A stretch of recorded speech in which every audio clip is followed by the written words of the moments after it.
स्वागत है भाई आपका आपके YouTube चैनल दीक्षा अकादमी पर। और मेरे सामने बहुत सारे क्वेश्चन हैं ग्रुप डी को लेकर। बहुत लोगों ने क्वेश्चन पूछे हैं, मैं सारे क्वेश्चन नोट किए हुए हैं और सबका एक एक करके मैं सबका जवाब दूंगा। ठीक है। 23 फरवरी को एग्ज़ाम डेट आ चुकी, एग्ज़ाम है 23 तारीख का। अब उससे रिलेटेड आपके क्वेश्चन क्या है कि अब क्या करें, कैसे करें, क्या ज़रूरी है, कौन सी बुक पढ़ें, कैसे पढ़ें, किस सब्जेक्ट को कितना टाइम दें, पता नहीं क्या क्या क्वेश्चन है आप। जबकि ये क्वेश्चन, ये चीज़ें हम आपको जो क्लास चलती है सेंटर पर उसके बारे उसमें पर सब्जेक्ट मतलब पर क्लास के बाद हम तुम्हें इसके बारे में ज़रूर बताते हैं। और जिस क्लास का हम बैच चलाते हैं उसके अकॉर्डिंग हम आपको सब स्ट्रेटजी जितनी भी होती है वो बताते हैं। फिर भी मैं वीडियो मेरा लाने का एक ही पर्पज़ था कि आपके ग्रुप डी में अच्छे मार्क्स बन सके और आप भी एक रेलवे जो ग्रुप डी की जॉब है उस पर सिलेक्टेड हो सके।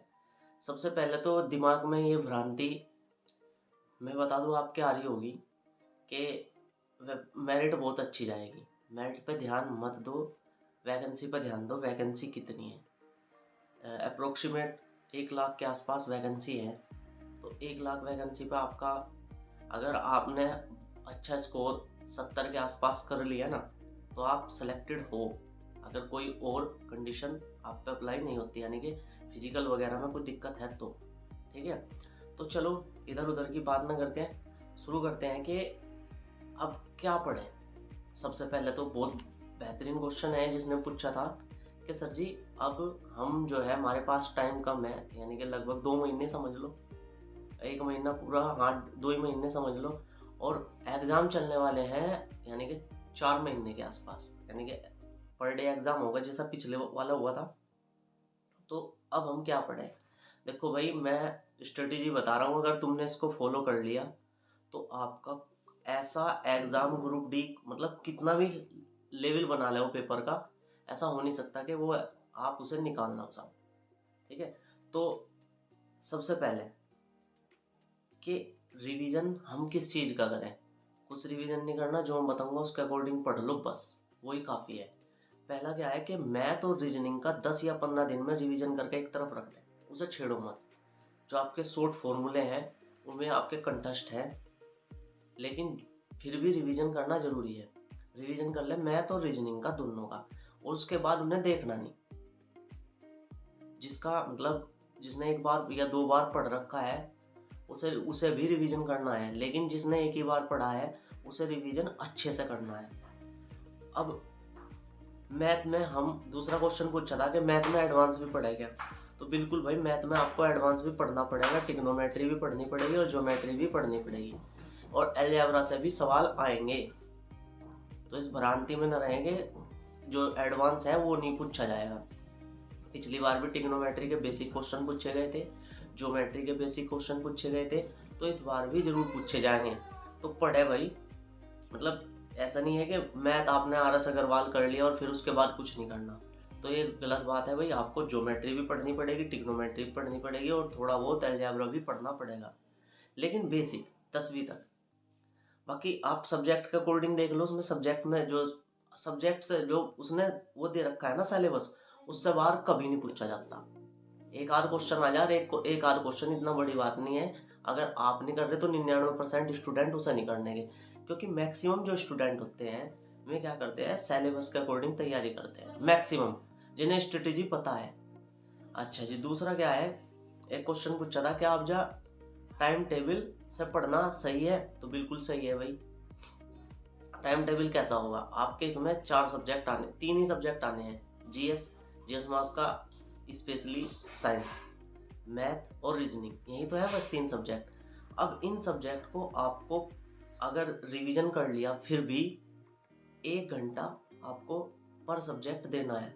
मैथ और रीजनिंग को आप आधा घंटा दे सकते हो, लेकिन जीएस को ऐसे ही आपको यानी कि 3 या 4 घंटे आपको इसमें देने हैं टाइम टेबल के अनुसार।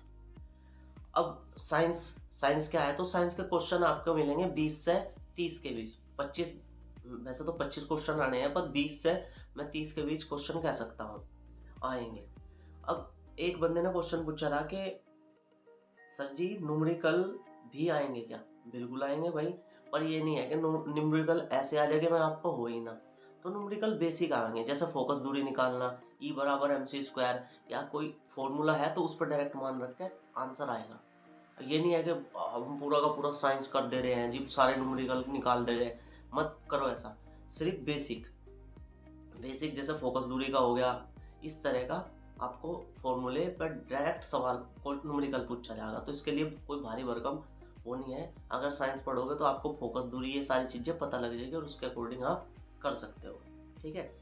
अब करंट, नेक्स्ट क्वेश्चन था जी, करंट में क्या करें। तो करंट क्वेश्चन सारे लिखे हुए हैं, तो मतलब अगर किसी का कोई भी क्वेश्चन हो फिर भी वो कमेंट में बता सकता है। भाई इन्होंने कहा है कि सर जी करंट में क्या करें। तो बहुत बढ़िया क्वेश्चन है भाई, कि सिर्फ एक बंदे ने ही पूछा था कि सर जी करंट में हम क्या करें।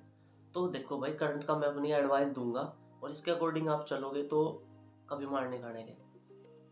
जैसे आप हर महीने की मैगजीन लेते हो, तो जैसे हम ऑफलाइन क्लास में आप मैगजीन के बारे में बताते हैं कि क्या क्या पढ़े हैं उसमें से, तो वो पढ़ने के बाद जो आपने निशान लगाए हुए हैं कि इस मैगजीन में जिस जिस पर निशान लग रहे हैं ना आपके, वो जरूर या एक बार रिवीजन कर लें।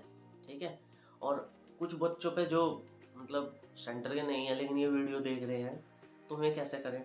तो भैया मैं आपको बता रहा हूँ कि करंट की पिछले 6 साल, 1 साल की, पूरे 1 साल की बुक लिया मैं। अब एक क्वेश्चन यहाँ का यही मैं क्वेश्चन ले रहा हूँ कि करंट के लिए कौन सी बुक पढ़े। ठीक है। तो यहाँ का यही मैं आपको ये बता दूँ कि करंट के लिए हमें कौन सी बेस्ट बुक होगी। तो मैं आपको 3 बुक प्रीफर कर रहा हूँ, लेकिन सबसे जो बेस्ट है वो है स्पीडी की। स्पीडी की करंट की बुक आती है, उसे पढ़ ले भाई, बेस्ट बुक है, बहुत सारे क्वेश्चन उससे मिलते हैं। दूसरी 1 साल की अरिहंत, अरिहंत की जो 1 लाइनर आती है। तीसरी घटना चक्र, घटना चक्र भी मैंने बुक देखी थी 1 लाइनर। ठीक है।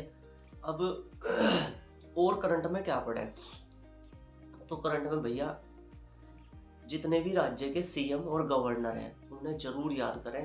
किसी ना, मैं ये नहीं कह रहा कि पिछली बार तो सभी एग्जाम पेपर में पूछा गया था ये, लेकिन इस बार शायद थोड़ा सा हटके करें, लेकिन कभी ना कभी 1-2 शिफ्ट में जरूर पूछा जाएगा सीएम और गवर्नर, यानी कि जितने भी राज्यों के गवर्नर हैं और किस राज्य का कौन सा गवर्नर, किस राज्य का कौन सा सीएम है, इससे रिलेटेड।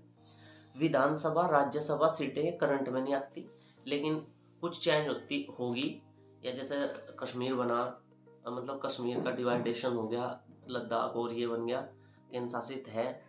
और आपका यूपी, स्पेशली जो बड़े राज्य है ना उनसे जरूर। अच्छा, दूसरी बात, एक बेस्ट बेस्ट जो मतलब के क्वेश्चन बहुत ज़्यादा पूछा जाएगा, क्वेश्चन ये है कि योजनाएं जितनी भी योजनाएं हैं उन्हें जरूर पढ़ें। अब मैं बोलूँगा कि इस योजनाओं की एक पीडीएफ है, उसे मैं डिस्क्रिप्शन में उसका लिंक छोड़ दूंगा, अगर हो सकता है तो बोल दूंगा मैं, वो जरूर पढ़ें भाई। वैसे तो मैंने जो आपके ग्रुप थे व्हाट्सएप ग्रुप, उसमें सब में भेज दी थी वो योजनाओं की पीडीएफ, तो उससे बहुत क्वेश्चन पूछे जाएंगे। ठीक है। अब नेक्स्ट क्वेश्चन पूछा था भाई ने कि साइंस की कौन सी बुक हम पढ़ें, साइंस की कौन सी बुक हम पढ़ें। तो कौन सी बुक के लिए भाई, साइंस की 1 नंबर की बुक है स्पीडी की, वो पढ़ लें। उसमें 1-2 क्वेश्चन गलत है, लेकिन वो इतनी बड़ी बात नहीं है, कहीं और से पढ़ोगे तो आपको पता लग जाएगा कहाँ ये क्वेश्चन गलत है। और अगर अंदर तक जाना है साइंस में, यानी कि आप ये चाह रहे हो कि भाई मैं रिस्क नहीं लेना चाहता, मेरा कोई सवाल गलत ना हो, और आपके पास टाइम है, तो भाई लूसेंट की बुक आती है, वो जरूर पढ़ लें। घटना चक्र भी पढ़ें, यानी कि 3 बुक बता रहा हूँ मैं, लूसेंट, घटना चक्र और स्पीडी। अब भाई मैं आपको एक बेस्ट ट्रिक बता रहा हूँ, उस पर थोड़ा सा ध्यान दें, आपके क्वेश्चन हो गए। ठीक है। हाँ, क्वेश्चन आपके सारे लिए गए। अब मैं आपको एक बेस्ट ट्रिक बताने वाला हूँ, उसे ध्यान से सुने। ठीक है। जो एग्जाम निकलवाएगा, यानी कि गागर में सागर कह सकते हो, वो है आपके प्रैक्टिस सेट। अब प्रैक्टिस सेट कैसे, आपको पर डे, यानी कि हर रोज प्रैक्टिस सेट करना है। प्रैक्टिस सेट कहाँ से करना है, कैसे करना है, कब करना है, ये सारी की सारी चीज़ें मैं अभी बताने वाला हूँ। ठीक है, तो सबसे पहले तो प्रैक्टिस सेट डेली अपनी हैबिट में लगा ले अभी से ही रेलवे ग्रुप डी का, ऑनलाइन ऑफलाइन कैसे भी। अब आप कहोगे जी बेस्ट बुक बता दो, तो भाई प्रैक्टिस सेट एक आपको हैबिट बनाता है, जो एग्ज़ाम हॉल में, एग्ज़ाम सेंटर पर हमारे माइंड में जो प्रेशर होता है उसे रिलीज़ करने का। तो उस चीज़ को आप बुक से ना तोल के, मैं बताऊंगा बेस्ट बुक भी बताऊंगा, फिलहाल आप जो भी आपको प्रैक्टिस सेट मिलता है उसे करें। प्रैक्टिस सेट कैसे करें? प्रैक्टिस सेट आपको पर डे करना है, उसको आपने कितने सही किए कितने गलत किए, ऊपर प्रैक्टिस सेट का जो नंबर होता है ना, कि दूसरा प्रैक्टिस सेट, तीसरा सही, तीसरा प्रैक्टिस सेट, उस पर लिख देंगे कितने सही कितने गलत। अब जो आपके क्वेश्चन गलत आए या आपके क्वेश्चन सही आए, ऐसा नहीं है कि अगला प्रैक्टिस सेट करेंगे हम, नहीं। अगर आपने 1 घंटे में एक प्रैक्टिस सेट किया है तो उसे 1.5 या 2 घंटा दो सोल्व करने में यानी कि उसका सॉल्यूशन जरूर देखो। कुछ यूनिक क्वेश्चन है, उन्हें अपनी डायरी में लिख लो, नोटबुक जो है आपकी उसमें लिख लो। जैसे कुछ ऐसा क्वेश्चन लगता है जो आपने पहली बार देखा है या पहली बार पढ़ा है, इतना पढ़ने के बाद भी, तो उसे ज़रूर अपनी बुक में लिख के रख लो। और मेरा कहने का मतलब सीधा ये है कि प्रैक्टिस सेट सोल्व जैसा आपने कर लिया, उसके बाद उसका आंसर क्या है उसे ज़रूर देखा, यानी कि प्रैक्टिस सेट फिर देख के आंसर की में से देख कर सोल्व करें। 2 घंटे उसे देने हैं। कुछ क्वेश्चन आपको अच्छे लग रहे हों, कुछ आपको बुरे लग रहे हों, लेकिन आपको पढ़ने हैं। आपको भले ही याद हो लेकिन फिर भी पढ़ने हैं, क्योंकि उसमें आपका रिवीजन भी हो रहा है, मैथ का भी रिवीजन हो रहा है, रीजनिंग का भी रिवीजन हो रहा है। प्रैक्टिस सेट यही है कि रिवीजन के साथ साथ आपकी प्रैक्टिस करवा देता है। मैथ का रिवीजन हो गया आपका, रीजनिंग का रिवीजन हो गया प्रैक्टिस सेट से, और जीएस का रिवीजन हो गया। ठीक है, अब क्वेश्चन और क्या था कि प्रैक्टिस, हाँ, कि प्रैक्टिस सेट सर जी लास्ट के दिनों में क्या करें? जब लास्ट के 20 दिन रह जाए ना आपके पास, तो प्रैक्टिस सेट आप अपनी हैबिट में 3 लगाएं, कम से कम 3, कि 3 प्रैक्टिस सेट। आपको बुकों पे प्रेशर नहीं देना, प्रैक्टिस सेट पर प्रेशर देना है। मार्केट से जाओ, किसी भी प्रकाशन के 2 या 3 प्रैक्टिस सेट उठा के ले आओ, हर मतलब पर अलग अलग प्रकाशन के, उन्हें सोल्व करना शुरू करो। अब डेली प्रैक्टिस सेट जब 20 या 25 दिन रह जाए आपके, तो 3 लगाओ, 3 प्रैक्टिस सेट, यानी कि आपको देना है 6 घंटा। और आपके जो 100 क्वेश्चन के वहाँ 1.5 घंटा मिलता है ना 100 क्वेश्चन करने का, तो आपके कम से कम आपको वो 20 या 20 मिनट का कम से कम प्रभाव डाल देगा। आप 20 मिनट में उसे 20 मिनट कम में सोल्व करना शुरू कर दोगे। तो भाई प्रैक्टिस सेट जरूरी है, हैबिट में लगाना जरूरी है। ठीक है, अब कि बच्चे के दिमाग में एक आइडिया आता है, जी मैथ और रीजनिंग तो आपने रखवा दिया, फिर क्या कैसे करेंगे? भाई प्रैक्टिस सेट सोल्व कर रहे हो, वहाँ हो रहा है रिवीजन, तो आपका हो रहा है नहीं हो रहा है, तो प्रैक्टिस सेट जरूरी है। और कोई क्वेश्चन तो नहीं रह गया आपका? 1 मिनट देख लो भाई। भाई मैं तो बेस्ट ट्रिक आपको जो है प्रैक्टिस सेट पे ही दे सकता हूँ, कि प्रैक्टिस सेट जितना हो सकता है उतना करें। आप किसी भी बंदे से पूछ लेना जो जॉब वाला है, किसी भी विभाग में है, कैसा भी है, वो सबसे ज़्यादा जरूरी, मतलब सबसे जो उसका नंबर बढ़ाने में या उसका सिलेक्शन करवाने में जिसका सबसे बड़ा योगदान होता है, वो होता है प्रैक्टिस सेट का। तो प्रैक्टिस सेट को हल्के में ना लो भाई, प्रैक्टिस सेट जितना हो उतना करो, किसी भी प्रकाशन का करो, ऑनलाइन ऑफलाइन। ऑफलाइन एक से एक प्रैक्टिस सेट है भाई, मतलब प्रैक्टिस सेट नहीं सॉरी, एक से एक साइटें हैं, टेक्स्ट बुक है, adda.com है, इन पर आप सेट खरीद दो। एग्ज़ाम है वो, एग्ज़ाम अड्डा है, कई साइटें हैं, इन पर आप प्रैक्टिस सेट खरीद दो और इन्हें मतलब ऑनलाइन सोल्व करना शुरू करो। और हाँ, लास्ट के 5 या 6 दिन पेपर से पहले ऑनलाइन प्रैक्टिस सेट जरूर कर लेना है भाई, 5-10। अगर आप ऑफलाइन कर रहे हैं तो 5 या 10 प्रैक्टिस सेट जरूर कर लेने हैं। और अगर ऑनलाइन करने हैं तो कोई ज़रूरत नहीं है। अगर आप प्रैक्टिस सेट ऑनलाइन कर रहे हैं तो ज़रूरी नहीं है कि आप बाद में उसे प्रैक्टिस सेट करें। लेकिन अगर आप ऑफलाइन प्रैक्टिस सेट कर रहे हो किसी प्रैक्टिस सेट में से, तो लास्ट के 5-6 दिन प्रैक्टिस सेट ऑनलाइन भी जरूर कर लें, मोबाइल पर कर लें, किसी के लैपटॉप पर कर लें। तो ये थी भाई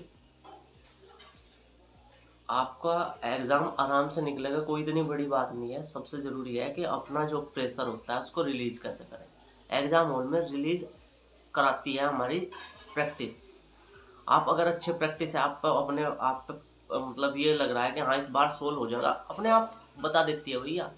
हमारी जो सेंस है वो अपने आप बता देती है कि हम एग्ज़ाम ऐसा कर पाए शायद निकल जाए, बहुत अच्छा पेपर हो जाए। चेहरे की मुस्कुराहट बता दे कि हाँ पेपर अच्छा हुआ। ठीक है, बाकी मिलते हैं फिर भाई। नेक्स्ट कुछ और भी टॉपिक हो तो बता देना, उस पर वीडियो आ जाएगी। ठीक है, जय हिंद, बेस्ट ऑफ लक।